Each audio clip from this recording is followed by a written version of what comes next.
Okay, real talk. You're watching a K-drama.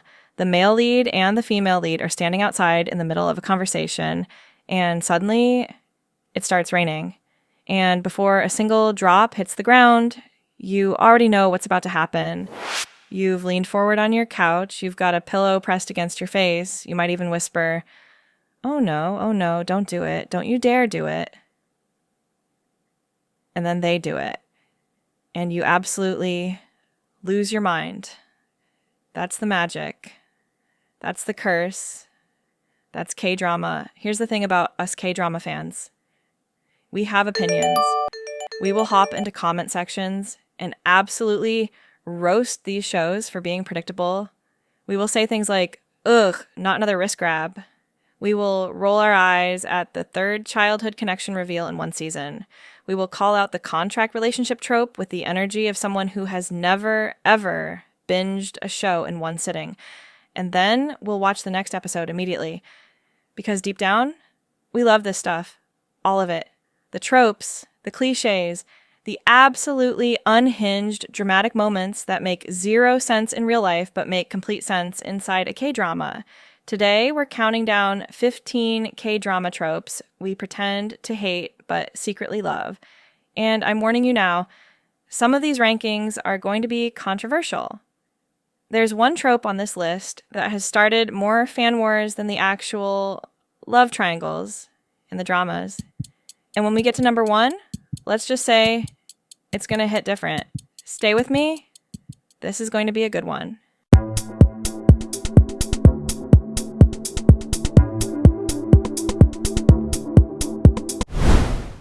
Let's ease into this. The umbrella scene is exactly what it sounds like. 2 people, 1 umbrella, not enough coverage for both of them. And somehow, this logistical inconvenience becomes the most romantic thing you've ever seen in your life. The setup is always slightly ridiculous if you actually think about it. It's raining. One person is prepared. The other is not. And instead of, sharing the umbrella evenly, one person ends up getting rained on. And the other person doesn't notice until a long, charged moment of eye contact happens, and suddenly the whole world slows down. Goblin made this iconic. Yoontak holding that umbrella, reaching it toward Gong Yu's character. And if you know, you know. That scene permanently broke a portion of the viewing audience. Business Proposal did it. Crash Landing on You did it. True Beauty did it. Writers have been reaching for this trope for decades, and it still works every single time. Why do people claim they dislike it? It's predictable, highly, obviously completely predictable. You see the rain starting, and you already know someone's about to have a moment. Why does everyone secretly love it? Because there is something deeply human about the imagery of 2 people sheltering together from a storm. That's it. It's not complicated. Rain equals vulnerability. Umbrella equals care. One person reaching toward another to protect them. Universal, timeless, works in every language, every culture. K-drama writers understood the assignment 20 years ago and have never let it go. And honestly, good. Don't let it go. Keep writing rain scenes. Keep putting characters under umbrellas. We will pretend to be annoyed, and we will rewatch that scene 6 times. I already know someone in the comments is about to tell me their favorite umbrella scene. Go ahead, drop it. I want to know. Here is a scenario that makes no logical sense, but that K-dramas have committed to completely. The female lead is incapacitated. Maybe she's drunk. Maybe she twisted her ankle. Maybe she is simply tired. And instead of calling a cab, instead of sitting down for 5 minutes, the male lead crouches down and says some variation of, "Get on my back." And she does. And it's adorable, and we love it. Strong woman Do Bong-soon, weightlifting Fairy Kim Bokju, Fight for My Way, Hometown, Cha-Cha-Cha. These shows understand the power of the piggyback moment. It's almost a rite of passage for K-drama couples. You haven't truly committed to each other until someone has been carried on someone else's back down a slightly dramatic street at night. The reason people claim to dislike this? It's a bit helpless. In an era where we love seeing female leads who are strong, capable, and independent, the carry me home energy can feel a little dated. But here's the thing. It's not about helplessness. The piggyback scene is almost always about trust. It's the moment a character lets their guard down completely. You cannot look cool on someone's back. You cannot be distant or guarded or pretend you don't have feelings when your cheek is pressed against the back of someone's neck and they're carrying you through the night. It forces emotional proximity.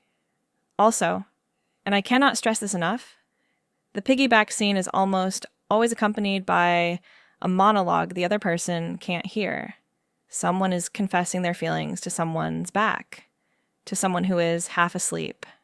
It's the funniest and most tender thing simultaneously. Writers keep using it because it delivers every single time. Tell me I'm wrong. You know this one.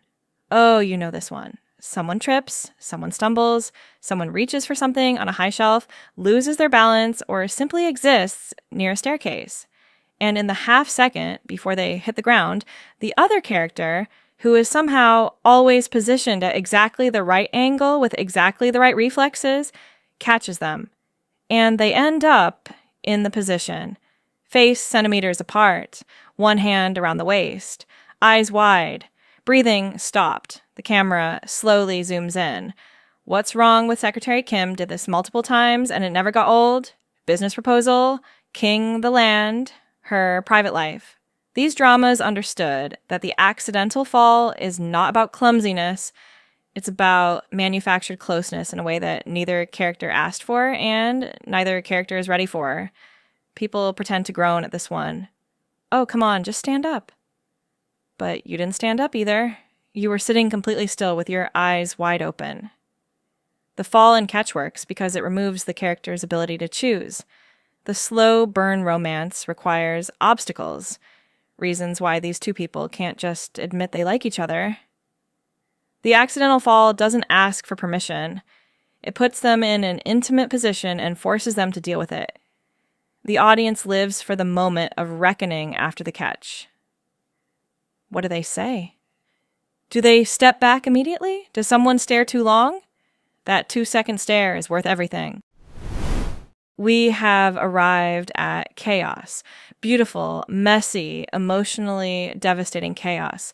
The drunk confession is when a character who has been absolutely refusing to acknowledge their feelings for the entire drama, maintaining iron emotional walls, deflecting every tender moment, practically sprinting away from connection, gets a little too much to drink and suddenly becomes very honest, and the confession comes out, usually in the worst possible way, usually at the worst possible time, usually in front of the wrong people or in a position that the character will deeply regret the next morning, because this is my first life. Fight for my way, true beauty, hometown, cha-cha-cha. The drunk confession is a time-honored tradition. The reason people groan? It's a cheat code. Writers use it to advance the emotional plot without making characters take responsibility for their feelings. Oh, I was drunk. I didn't mean it. Yes, you did. Everyone knows you did. The audience knows. The other character knows. You know. But here's why we actually love it. Because it's the most real thing in the show. People do say things when their defenses are down that they never would say otherwise.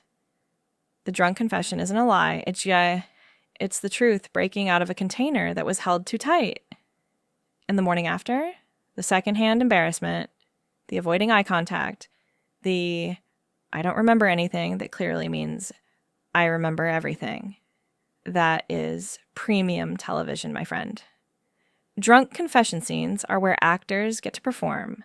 And as a viewer, you get to see behind the walls a character has spent episodes building. It's worth every sip. All right, I have to be honest with you here. The wrist grab is the most debated trope on this entire list. And I say that knowing what's coming later. You know it. The male lead reaches out, grabs the female lead by the wrist, usually as she's walking away, and stops her mid-exit. She turns. He says something dramatic, or nothing at all. The dramatic music escalates. Boys Over Flowers practically built its entire legacy on this. The Heirs continued the tradition. Business Proposal and What's Wrong with Secretary Kim both used it, though in distinctly more consensual tones. Here's the complicated truth. The wrist grab, historically, has aged questionably. In older K-dramas, it was used as a dominance move, as a way of saying, you don't get to leave this conversation, and that's worth acknowledging, but audiences keep reacting to it. Why? Because it's a declaration. It says, I am not done with you. I'm not ready for you to walk away from this. It's one physical gesture that communicates desperation, desire, and urgency without a single word. When used right, when it comes from a character whose feelings we understand in a moment that feels earned, it still lands. The key is what happens after the grab. That's where the drama lives. Writers haven't given it up. Audiences haven't stopped watching. The wrist grab remains one of the most polarizing, discussed, and, secretly anticipated moments in the genre. Controversial, yes. Effective, unfortunately, also, yes. Okay, let me paint you a picture. She's a perfectly normal, slightly clumsy, endearingly hardworking woman just trying to survive. He's the CEO of a massive corporation, impossibly handsome, drives a car that costs more than most buildings, and has the emotional range of a marble statue, but only because he's wounded. Deep down, you've seen this, you've watched this, you've probably watched it more than once. Business Proposal, King the Land, Secret Garden, What's Wrong with Secretary Kim? The rich CEO and ordinary person love story is one of the most reliable engines in the genre. It has been running for decades, and it shows no sign of stopping. The critique writes itself, right? It's a fantasy. It's unrealistic. It reinforces the idea that the solution to a woman's problems is a rich man. I hear you. I get it. But can we also acknowledge what this trope actually delivers? It's not really about the money. The rich CEO in these stories is almost always lonely. He has everything except the one thing he actually needs, which is someone who sees him as a person rather than a title. The ordinary person, usually warm, funny, and completely unfazed by his wealth, gives him that. And in return, she gets someone who will move mountains for her. It's a fairy tale. It has always been a fairy tale. And there is nothing wrong with wanting a fairy tale. The best versions of this trope, and Business Proposal really understood this, use the power imbalance as a source of conflict rather than a solution to problems. When done right, it's irresistible, and you know it is. K-drama writers saw two characters making eye contact and said, wait, what if they actually met 20 years ago and don't remember? And honestly, respect. The childhood connection trope is when the drama reveals, usually midway through for maximum impact, that the two leads have a history from when they were children. Maybe they were neighbors. Maybe one of them saved the other. Maybe they made a promise under a tree that one of them forgot and the other has been carrying their whole life. Crash landing on you. It's okay to not be okay. While you were sleeping. What's wrong with Secretary Kim? The childhood connection is everywhere, and the discourse about it never stops. The complaint, it's too convenient. It's almost always revealed at a point in the drama where the writers need to justify why these two specific people are drawn to each other, and the childhood reveal feels like retroactive destiny. Oh, of course they're in love. They met when they were 7. But the reason it works is actually psychological. We are deeply romantic about the idea that some connections are written before we can consciously choose them, that something in us recognizes people our conscious mind has forgotten. The childhood connection trope taps into that feeling, the inexplicable pull toward someone, the sense that you've always known this person, and it gives that feeling a reason. When the revelation happens and the pieces click into place, that is one of the best feelings in television. Don't even pretend you don't get chills. This one is quiet. This one sneaks up on you. The back hug is exactly what it sounds like. One character wraps their arms around the other from behind. No face-to-face, no eye contact. Just one person folding themselves around another, often without warning, often without explanation. True Beauty, My Demon, Startup, Strong Woman, Do Bong Soon. The back hug shows up in the most emotionally loaded moments. It's not the big kiss scene. It's not the dramatic rooftop confession. It's quieter than that, and somehow more devastating. Why do people sometimes roll their eyes at it? It can feel like a delay tactic, like the writers had a big confession planned and decided, not yet. Let's do a back hug first. Another episode of not saying the words. But that's exactly why it works. The back hug says, I am not ready to face you. I am not ready to say this out loud. But I cannot not touch you right now. It's the most vulnerable embrace because you can't see the other person's reaction. You're just holding on, hoping. The person being hugged usually freezes, then slowly relaxes.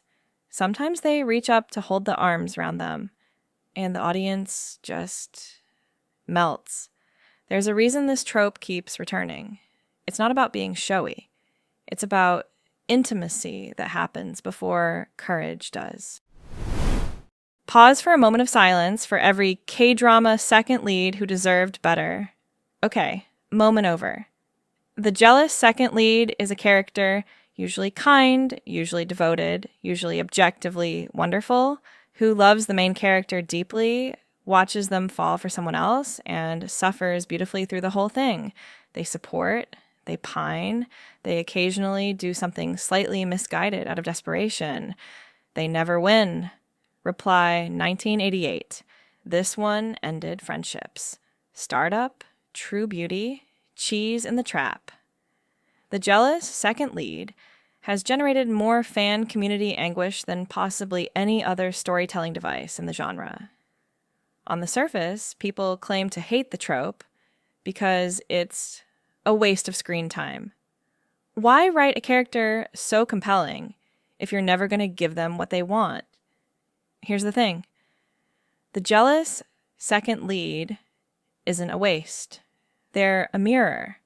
They reflect back what the main character is receiving, which helps the audience understand why the relationship is worth fighting for. They also generate the most painful, exquisite kind of tension. The tension of genuinely not knowing who to root for. Unpopular opinion incoming, some second leads were written so well that the fan base was genuinely split. And that means the writers were doing something right. A love story without real competition isn't a love story. It's just an announcement. Plus, the jealous second lead gives us one of the greatest K-drama inventions of all time, the second lead syndrome spiral. You know what I'm talking about. You go in rooting for the main couple, and then suddenly you've spent 3 hours reading fan fiction about a character who didn't even get a proper goodbye scene. We've all been there. We talked about the umbrella. Now we're going to the main event. The rain confession is when a character, at the end of their emotional rope, having exhausted every other option, having held it together through every possible obstacle, finally says the thing in the middle of a downpour. Goblin, my demon. Legend of the Blue Sea. Doom at your service. The rain confession is one of the most cinematic moments in K-drama history, and it earns every second of attention it gets. People complain? They say it's melodramatic, that real people don't stand in the rain giving speeches, that it's too much. Too much is the point. The rain isn't atmospheric decoration. It's a physical manifestation of the emotional pressure that has built up across the entire drama. The character has been holding this in, containing it, managing it, and now they can't anymore. Something breaks, and the rain says, "This moment is too big for ordinary conditions." When it's done well, you forget the rain is even there. You forget you're watching a TV show. You are just watching two people be completely honest with each other for the first time, and it breaks something open in you. Goblin's rain scenes specifically, or if you know, you know, some scenes can't be described. They have to be experienced. The next entry on this list, it's going to take everything I've talked about so far and escalate it in a way that only K-dramas know how to do. And here we are, the love triangle, the engine of drama, the destroyer of peace. The reason comment sections become war zones. Two people want the same person, or one person has feelings for two people and cannot sort themselves out for approximately 12 episodes. Everyone suffers. The audience suffers most. Reply, 1988. And I genuinely cannot talk about this without noting that this drama created a cultural event around its love triangle. Fans were debating that finale for years. Startup, True Beauty, The Heirs. Every generation of K-dramas produces a love triangle that splits the fan base clean down the middle. The complaint? It's stressful. It's drawn out. It makes characters seem indecisive. It makes the audience invest in a relationship that's destined to lose. But let's be completely honest. The love triangle is one of the oldest and most effective narrative structures ever created in any medium. It works because it creates stakes. It creates comparison. It forces both the audience and the characters to articulate what they actually value. Why this person and not the other one? What does love look like? What do you choose when both choices are good? The love triangle also produces the most passionate viewer investment in any show. You are not casually watching. You are choosing a side. You are refreshing Twitter to see what other people think. You are devastated when your side loses, and you are insufferable when your side wins. That's not bad storytelling. That's excellent storytelling. Oh, this one. The contract relationship is when two people, typically strangers or at most acquaintances, agree to fake a romantic relationship for mutual benefit. One needs to impress their family. One needs to secure a business deal. One needs to get out of an uncomfortable situation. Whatever the reason, they sign a contract, sometimes literally, and agree to pretend, and then, gasp, they catch feelings. Business proposal, love in contract, because this is my first life. Full House.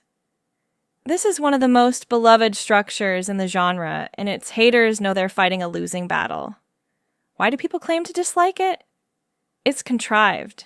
The whole "we're pretending, but it becomes real" setup requires both characters to be slightly obtuse about their own feelings for longer than is strictly believable. "Why won't they just admit it?"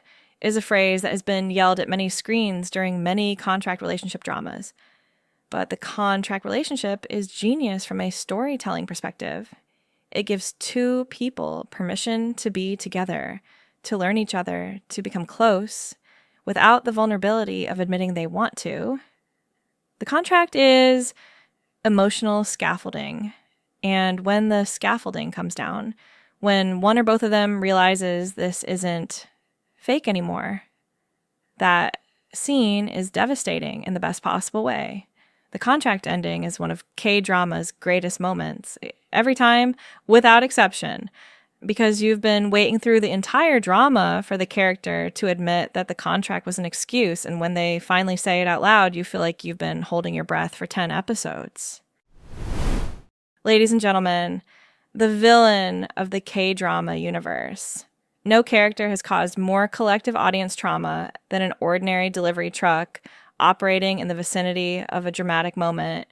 The truck of doom is K-drama shorthand for something terrible is about to happen, and it will arrive on wheels. Goblin, crash landing on you while you were sleeping.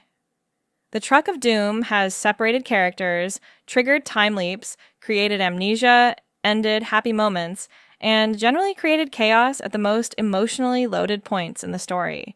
People laugh at this. They meme it. Watch Out for Trucks has become a genuine K-drama fan warning. There are entire compilations of K-drama truck moments. The truck has become a joke, but here's the thing. You still scream when it happens. Every single time. You know it's coming. You see the character walking toward the road in a moment of emotional distraction. You hear the music shift. You think, no, they wouldn't. They wouldn't do it again. They do it again. And you are not okay. The Truck of Doom works because it is blunt force storytelling at its most honest. K-dramas deal in emotional extremes, and sometimes the only way to push a story to the next level is through irreversible, sudden, uncontrollable disaster. The truck doesn't negotiate. It doesn't give you time to prepare. It just arrives. And everything changes. Honestly, the truck deserves its own end credits acknowledgement. Special thanks to the Truck of Doom for 14 years of service. We're almost at the top. 2 more. And if you think the last 2 aren't going to wreck you emotionally, you haven't been paying attention. This is where we talk about tension. The enemies to lovers trope is exactly what it sounds like. 2 characters who start the drama with genuine animosity, competing, arguing, undermining each other, occasionally trying to destroy each other's lives, and end it in love. Business proposal. Crazy love, Mr. Queen. Mad for each other. Enemies to lovers is one of the most beloved dynamics in all of romantic storytelling, and it has found an exceptionally comfortable home in K-drama. The supposed critique: it romanticizes conflict. It suggests that being cruel to someone is just a form of affection in disguise, that hostility is a prelude to love. But executed well, and the best K-dramas execute this very well, enemies to lovers is about something more nuanced. It's about 2 people who see each other clearly, who don't perform for each other, who, because they are actively competing, have dropped all social niceties and are genuinely, authentically themselves. The hostility is just the surface. Underneath it is the only relationship in the show where both characters are fully present. The moment when enemies to lovers shifts, when the first crack appears in the hostility, when one character does something unexpectedly kind, when they catch themselves thinking about the other person and hating themselves for it, that shift is one of the most satisfying moments in any drama. The best K-drama enemies to lovers arcs don't ask you to believe that hate is love. They show you 2 people who were never actually enemies. They were just 2 people who hadn't found the right way in yet. And now, the trope that started it all. The one that all other tropes are in service of. The one that keeps pulling us back to K-drama no matter how many times we've seen it done before. The slow burn is not a single scene. It's not a one-time moment. It is a structure. A promise the story makes at the beginning and spends 20 episodes either delivering or devastating you with. The slow burn is when 2 characters clearly belong together, and the entire drama is the process of them getting there, slowly, painfully, 1 step forward, 2 steps back, almost moments that don't quite happen, confessions that get interrupted, episodes that end on the most brutal possible cliffhanger of near connection. Crash landing on you, 25-21. Our beloved summer, hometown cha-cha-cha. These dramas built entire cultural moments around the slow burn. People worldwide were awake at 3 a.m. watching these shows because the romance hadn't happened yet, and they physically could not stop. People claimed to be frustrated by the slow burn. Just kiss already. Why is it taking so long? I've aged 10 years watching this drama. But the slow burn is not cruelty. It is craft. The reason we love it, and I mean love it, all caps, capital letters with our whole hearts, is because of what it does to anticipation. Every small moment in a slow burn is loaded. A glance that lasts a second too long. A character choosing to stay when they could leave. A hand that almost touches and doesn't. These tiny moments accumulate into something enormous. By the time the slow burn pays off, the audience has invested so deeply that the release is almost overwhelming. The slow burn also teaches us something true about how love actually works. It is rarely instant. It is rarely convenient. It grows in the margins, in the in-between moments, in the quiet decisions people make every day to stay close to someone who matters to them. The slow burn is realistic, wrapped in a romantic package. And when it finally happens, when the confession comes, when the distance closes, when the moment arrives that you've been waiting for since episode 2, you feel it in your chest. There is no other feeling like it in television. That's why it's number 1. Not because it's the most dramatic, not because it's the most visually stunning, because it makes you feel something so completely that you'll come back to K-drama again and again just to feel it one more time. Here's the thing about tropes. How people treat them like a bad word. Like using a familiar structure means a story is lazy or unoriginal, but that's not how it works. Think about it. A symphony uses familiar musical structures. A love poem uses familiar imagery. A great novel uses character arcs we've seen before. The structure is not the story. The execution is the story. K-drama tropes work because they have been refined across decades of storytelling into the most emotionally efficient delivery systems possible. They know exactly which moments to create. They know exactly what the audience needs to feel. And the best writers, the best actors, the best productions use those structures and then put something real inside them. That's why we come back. Not because we don't know what's coming. We do, and half the time we love it because we know what's coming. We come back because in the right hands, these tropes stop being tropes and start being truth. A back hug in a K-drama doesn't mean you've seen it before. It means you've felt it before. And feeling it again in a new story with new characters, that's the whole point of storytelling. K-drama found an audience of hundreds of millions of people around the world across every language and culture, not despite these tropes, but with them. Because somewhere in the slow burn, the rain confession, the enemies to lovers arc, there's something universally human, something that says love is complicated and it takes time and it hurts and it is absolutely, completely worth it. That's the story K-drama has been telling for 30 years, and we're not done watching. So, which trope on this list is your personal weakness? Be honest in the comments. And which drama does your favorite trope the best? I want actual answers. I want to see receipts. If you made it to the end of this list, first of all, thank you.